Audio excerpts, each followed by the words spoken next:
வணக்கம் நண்பர்களே, இது உங்கள் ஆன்மீகம் தமிழ். இந்த வீடியோவில் மேஷ ராசிக்கான 2025 முதல் 2027 சனிப்பெயர்ச்சி பலன்கள் பற்றி முழுமையாக பார்க்கப் போகிறோம். வீடியோவை கடைசி வரை பாருங்கள்.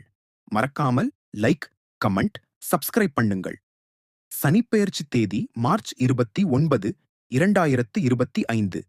சனி பகவான் கும்பராசியில் இருந்து மீன ராசிக்கு செல்கிறார். ஜூன் 3, 2027 வரை மீனத்தில் தங்குவார்.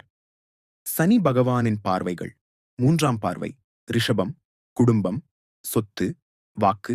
7ஆம் பார்வை கன்னி, வழக்குகள், கடன், உடல்நலம். 10ஆம் பார்வை தனுசு, பாக்கியம், தர்மம், மேஷம்.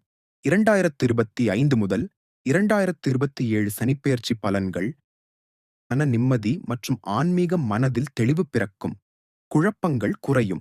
ஆன்மீக நம்பிக்கை அதிகரிக்கும். தெய்வ வழிபாட்டில் ஆர்வம் பெருகும்.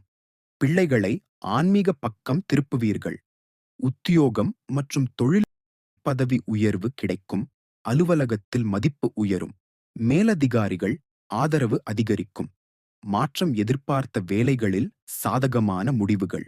வியாபாரிகள் போட்டிகளை சமாளித்து லாபம் பெறுவார்கள். குடும்பம் மற்றும் பொருளாதாரம் வழக்குகள் சாதகமாக முடியும். எதிரிகள் நிகராக மாறுவர். குடும்பத்தில் ஒற்றுமை ஏற்படும். உறவினர்களுடன் ஏற்பட்ட பிரச்சனைகள் முடியும். புதிய வீடு வாங்குதல், குடியேறும் வாய்ப்பு. அரசு உதவிகள் மற்றும் நிதி முன்னேற்றம் அதிகரிக்கும். உடல்நலம் சீராக இருக்கும். பழைய நோய்கள் நீங்கும். பெண்களுக்கு கணவரிடமிருந்து நல்ல ஆதரவு கிடைக்கும். ஆன்மீக சுற்றுலா செல்லும் வாய்ப்பு. கலை, அரசியல் மற்றும் சமூகத்துறை கலைத்துறையினருக்கு புதிய வாய்ப்புகள். செல்வாக்கு உயரும். அரசியலில் நல்ல பெயர் பெற கடுமையாக உழைக்க வேண்டும். சமூக அந்தஸ்து குறையலாம். எதிரிகளிடம் எச்சரிக்கை தேவை. வெற்றி, தேர்வுகளில் எதிர்பார்த்த மதிப்பெண்கள் கிடைக்கும். பெற்றோர், ஆசிரியர்களின் ஆதரவை பெறுவார்கள். வாகனங்களை கவனமாக இயக்க வேண்டும்.